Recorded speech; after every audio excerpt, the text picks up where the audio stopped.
Solok na inian ba maluk sira hotu hina bene bedet. Maluk timor wan sira harai timor lorosai, namos maluk timor wan sira fora de timor lorosai. Hau nia desejo ba imi hotu atu I hak matek I mini fuang, hak matek na inian. Amo tuk fale ho hau, amo Venâncio da Costa Pereira, I programa Lia Maxoin ho Jesuita sira.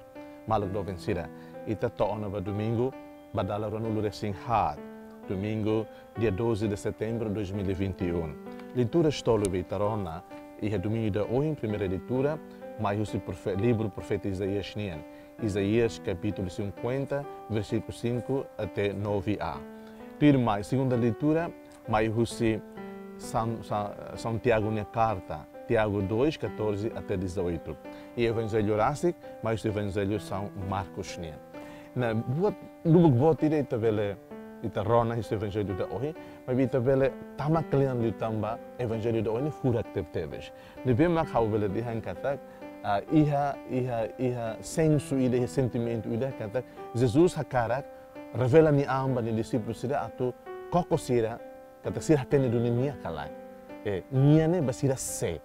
Na situação hane estamos ita vele dihan katak Jesus aplica mai ita. Jesus hakarak ita ida katolik wan timor wan sira. Iha tempo da agora né Semak Jesus ne baita, semak Jesus ne bahau pessoalmente. Nabi itu berdihan kata, Evangelho da hoje boleh ter atenção a tu ita conhecimento pessoal com a Jesus. Na ia ne Jesus dihan basira nessa ne, be imi dihan hau se.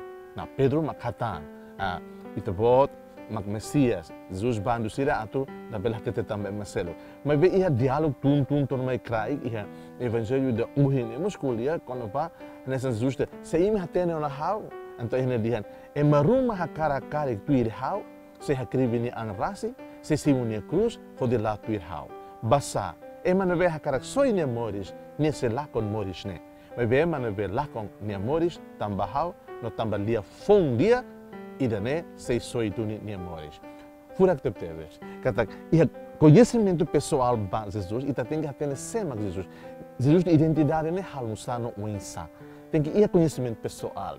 Se italiano kata se hau hatene Jesus ne clear anduni kata hau hatene ne anta hau domine. Hau domine nia hau domine nia doutrina sira, hau domine nia evangelho, hau domine Jesus. Hau maneira pessoal hau maneira ida nabe hamuto ke emaselo. Na hau ni domine Jesus na la para red atu ka diak bahau ni angrasik. Ihan Jesus dihan maruma karakari tuir hau se hakribine salan ni angrasik sei Simone Cruz por lá tuirau. E né convite maita, se ita tem Jesus profundamente cliandone. Se ita dome Jesus com maneira de carinho tuni. Então ita tem que buscar remores lá tuir Jesus besekritan. Iha termos que iha maneira inglês serane lihan sene lihan kata to know Jesus deeply, to love Jesus dearly and to follow Jesus closely. Ita husu graça. E domingo de hoje né, ati tem Jesus clean liutan, e domingo Jesus né mais carinho, e ita lá ao tuir nia basic liutan. O cruz sei da deit, tipo cruz sei da deit, mas assim me temores, nessa ema católico, nessa ema timoruan. Maluk dobre sira. How desejo ba imi domingo ida ve, domingo Jesus carinho liutan. Seja louvado nosso Senhor Jesus Cristo.